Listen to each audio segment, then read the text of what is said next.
What's up YouTube? Redbeard's Garage. So today I'm going to redo the coder intake on the 4G63. So let's look at the motor. So what we're doing today is I got to redo this coder intake because the mass airflow sensor needs to go after the blow off valve. So it's going to be in around that location right there. So I ordered a pipe off eBay, 3-inch intercooler, 90 degree elbow. So I have to cut a little bit off each end, of course, maybe off one.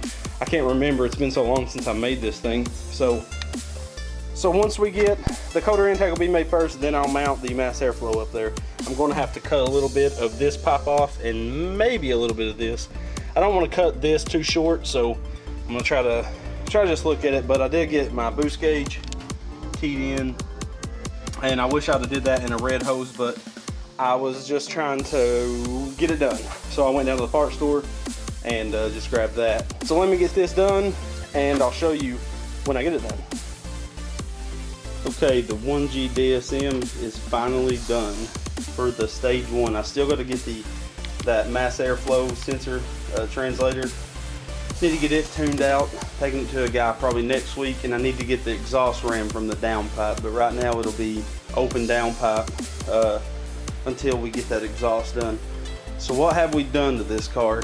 Well, we put a stainless steel pipe style header, a 3-inch downpipe. We put a new front mount intercooler from CX Racing and the full piping kit, new blow off valve. Put a GM mass airflow sensor and took the stock mass airflow sensor off. Build a aluminum air box with true ram air. That pipe right there comes out right there and hooks to the fog light hole in the bumper, so it'll ram air directly to that filter to keep all the turbo's heat away from it. We also added an oil catch can, if you can see it right there, as well as a battery relocating kit. The battery used to sit right there, now it's in the hatch. Put front and rear strut bars. And we did new electric fans just for fitment. We couldn't fit the factory one, so there's the new electric fans. Deleted the AC, deleted the power steering cooler. As you can see right there, those two silver clamps, I just got a U-pipe and put in between them. We will be adding, if you can see the cooler that's up there on that filter, we'll be adding an oil cooler and maybe a power steering cooler. Just going to see how badly it's needed. Did a full oil change with synthetic, new spark plugs, new fuel filter, a new radio, new speakers, and also added a wideband air-fuel ratio gauge and the boost gauge. Also deleted the cruise control. It used to sit right there, and we had a lot of throttle cables up under here that went to the cruise control.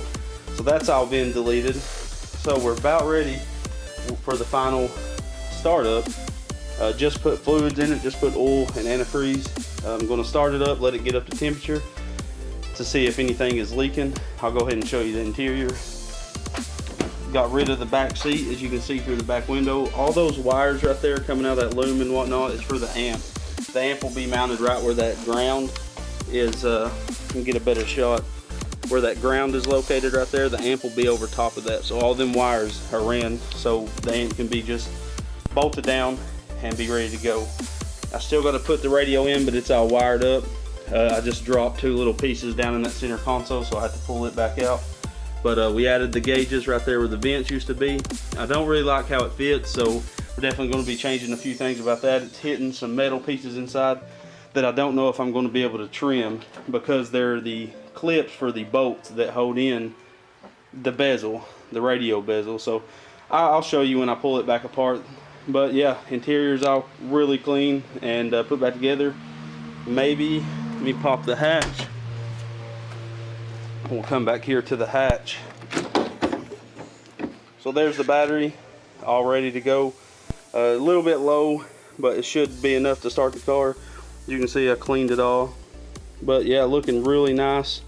Just need to get some more clips that hold the interior plastic in. As you can see, I put these black ones in, and it used to have these gray ones. Can't find the gray ones, so I'm going to just use these black ones for now and maybe eventually paint them. But yeah, so that was the full upgrade I did.